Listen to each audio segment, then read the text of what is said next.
13 अगस्त 2025 की रात करीब 10:30 बजे जब अंजलि वीडियो कॉल पर किसी से बात कर रही थी, तभी वीडियो कॉल पर बात करते हुए कुछ ऐसा हुआ जिससे अंजलि घबरा गई और उसने वह वीडियो कॉल काट दी। उसके बाद उस रात उस कमरे में क्या कुछ हुआ, ये किसी को नहीं पता। लेकिन अगली सुबह उस रूम से अंजलि की डेड बॉडी मिली। अंजलि के मुंह से झाग निकल रहा था, जिससे लोगों को लगा कि उसने अपनी जान ले ली है। लेकिन धीरे धीरे जो खुलासे हुए वो चौंका देने वाले थे। तो आखिर उस रात उस कमरे में अंजलि के साथ क्या हुआ था? क्या सच में अंजलि ने अपनी जान खुद ली थी या ये कोई सोची समझी साजिश थी? हम बात कर रहे हैं अंजलि बुशाहरी केस की। लेकिन कहानी में आगे बढ़ने से पहले क्राइम की कहानी चैनल को सब्सक्राइब कर लें और बेल आइकन दबा लें। शिमला के रामपुर बुशाहरी के तकलीश गांव में रहने वाली अंजलि बचपन से ही पढ़ाई में काफी तेज थी। अंजलि के परिवार में उसके माता पिता और उसका एक भाई था।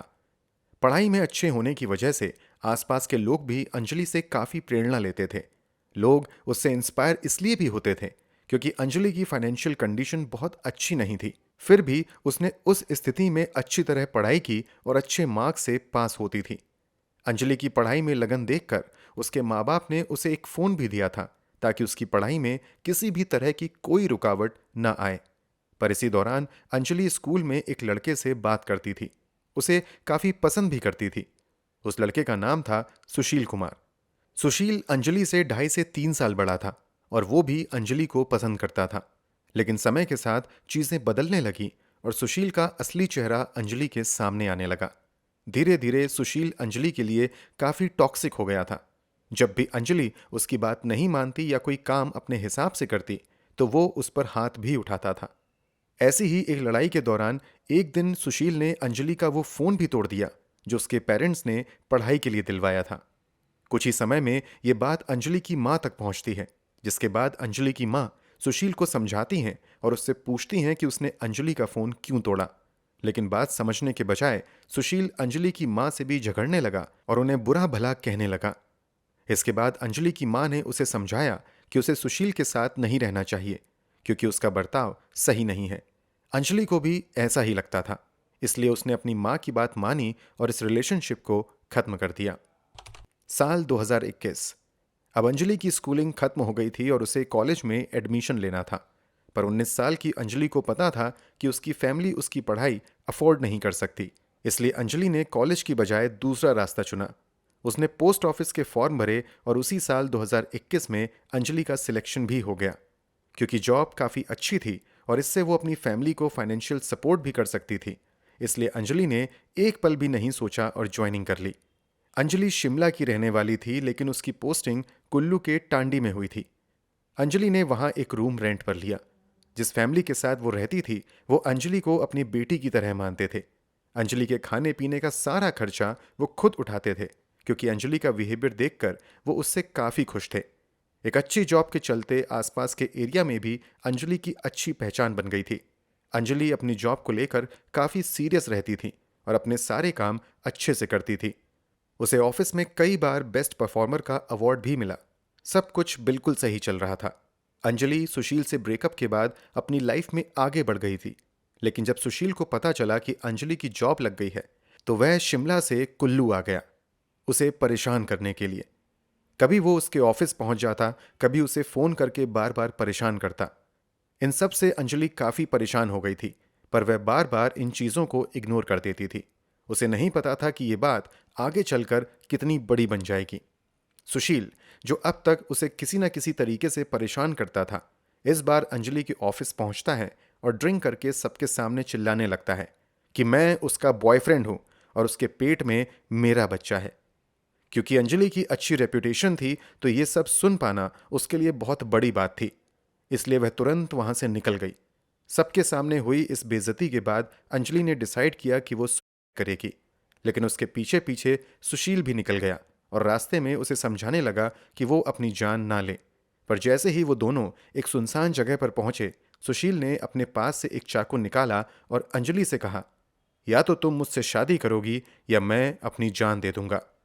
अंजलि पहले ही इतनी बेइज्जती सह चुकी थी और वह अपने ऊपर एक और बड़ा इल्जाम नहीं लेना चाहती थी, इसलिए उसने अपनी जिंदगी का सबसे गलत कदम उठा लिया। उसने कहा कि वो नहीं चाहती कि सुशील अपनी जान दे, इसलिए वो उससे शादी करने को तैयार है। जैसे ही ये बात अंजलि के घर वालों तक पहुंची, वे जल्द ही कुल्लू पहुंचे और वहां पुलिस स्टेशन में कंप्लेंट दर्ज करवाई। जब पुलिस सुशील तक पहुंची तो उसने कहा कि अंजलि अपनी मर्जी से उसके साथ आई है। जब पुलिस ने अंजलि से पूछा तो उसने भी कहा कि हाँ, मैं अपनी मर्जी से आई हूं। दरअसल सुशील ने अंजलि को पूरी तरीके से मैनिपुलेट कर लिया था। उसने उसे इतना डरा दिया था कि अंजलि को लगने लगा था कि अगर वो किसी को कुछ भी बताएगी तो सुशील अपनी जान ले लेगा, और वो नहीं चाहती थी कि वो किसी की मौत का कारण बने। इन सब के बाद दोनों ने कोर्ट मैरिज कर ली। अंजलि के घरवाले इस शादी के पक्ष में नहीं थे, लेकिन अंजलि सुशील के साथ रहना चाहती थी, इसलिए उन्होंने उसे उसके हाल पर छोड़ दिया। सुशील की फैमिली कुछ दिनों बाद अंजलि के घर पहुंची ताकि सभी रीति रिवाज पूरे करके रिश्ते को अपनाया जा सके। अंजलि के घरवालों ने भी उनका स्वागत किया, लेकिन एक अजीब बात यह थी कि सुशील के घरवाले खुद को बहुत हाई फाई दिखाने की कोशिश कर रहे थे। जब अंजलि की मां ने कहा कि हमारी मंथली इनकम सिर्फ 2,500 है, तो सुशील के घर से किसी ने कमेंट किया कि इतना तो हमारा कुत्ता खा जाता है। यह बात अंजलि की मां को बहुत बुरी लगी। उन्होंने सुशील की फैमिली को वहां से जाने को कहा। एक हफ्ता बीत गया, लेकिन अंजलि की बात अब भी अपने माता पिता से नहीं हुई थी। वहीं दूसरी तरफ अंजलि और सुशील के बीच झगड़े बढ़ गए थे। सुशील छोटी छोटी बातों पर अंजलि को मारता पीटता था। दरअसल अंजलि अपने घर वालों को सच्चाई बताना चाहती थी कि उसकी शादी क्यों और कैसे हुई, लेकिन सुशील नहीं चाहता था कि ये बात बाहर आए। आखिरकार अंजलि ने अपने घर वालों को सब कुछ सच बता दिया। ये सुनकर वो बहुत परेशान हुए। अंजलि की मां चाहती थी कि अब अंजलि उनके पास रहे और उन्होंने उसे अपने पास बुला लिया। अब अंजलि उनके साथ रह रही थी, लेकिन बहुत परेशान थी। अंजलि की मां ने रामपुर पुलिस स्टेशन में फिर से कंप्लेंट लिखवाई कि सुशील उसके साथ मारपीट करता है। इस बार अंजलि ने भी उस कंप्लेंट पर साइन किए। पुलिस ने सुशील को बुलाया। उसने एक माफीनामा लिखा और कहा कि अब वो अंजलि को परेशान नहीं करेगा। इस बात से अंजलि थोड़ा शांत हो गई और अपनी लाइफ में दोबारा लौटने का सोचने लगी। अंजलि ने फिर से ऑफिस ज्वाइन कर लिया, लेकिन सुशील अपने इरादों से पीछे हटने वालों में से नहीं था।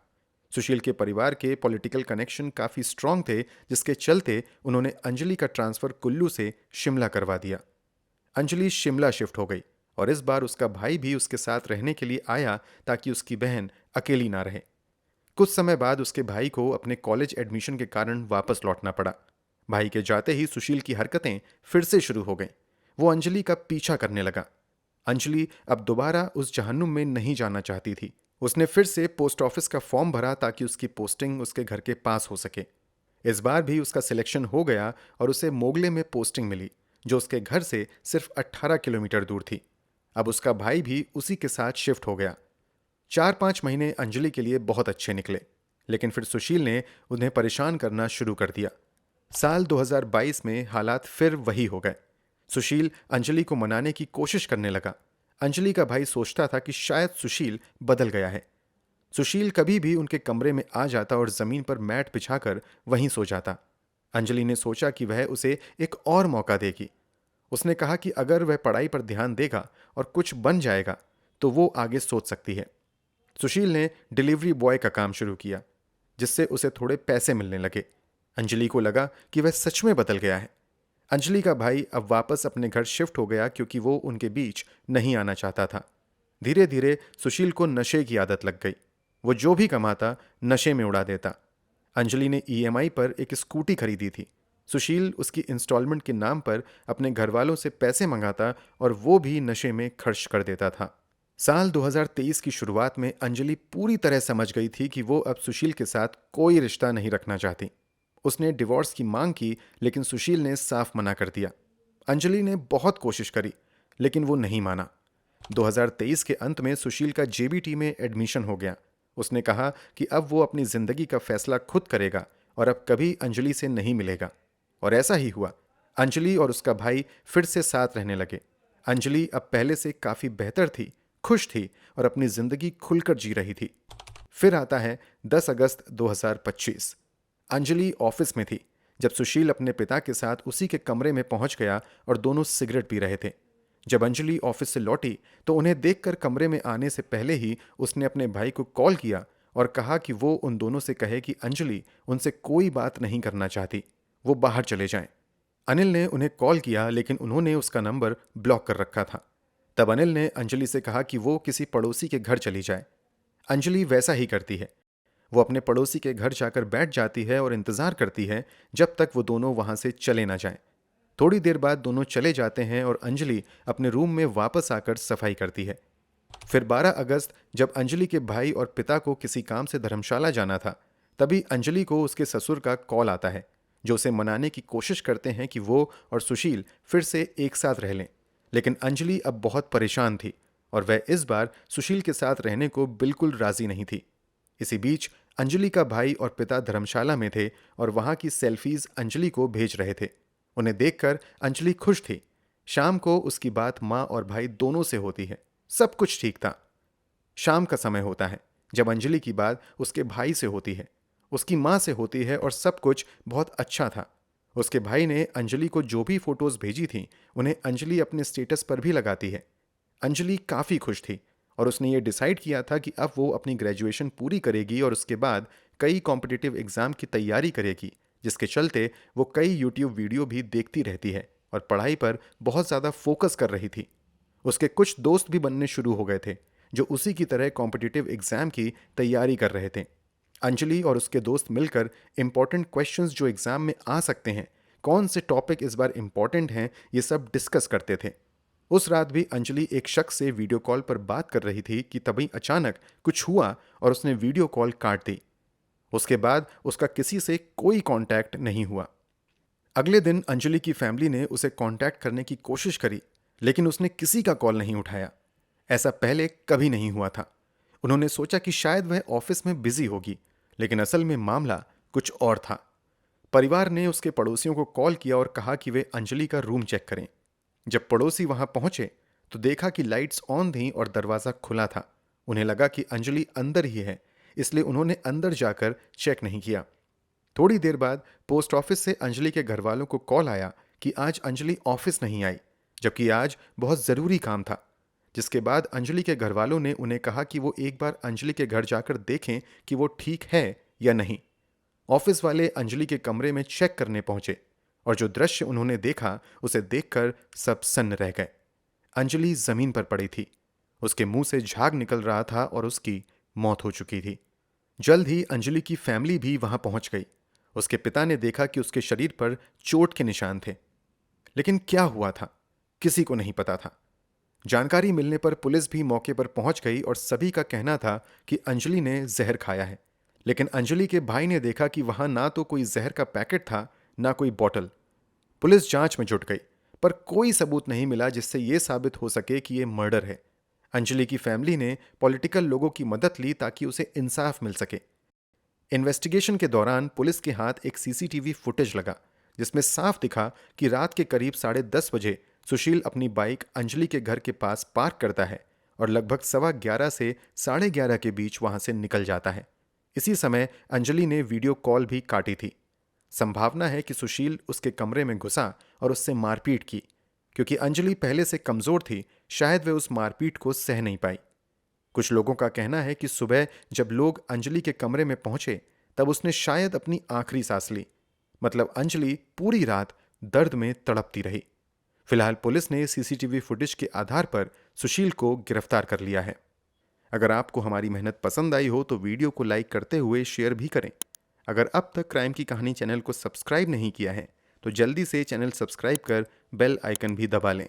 क्राइम की दुनिया से जुड़ी ऐसी ही कहानियों के लिए हमारे साथ जुड़े रहें। धन्यवाद।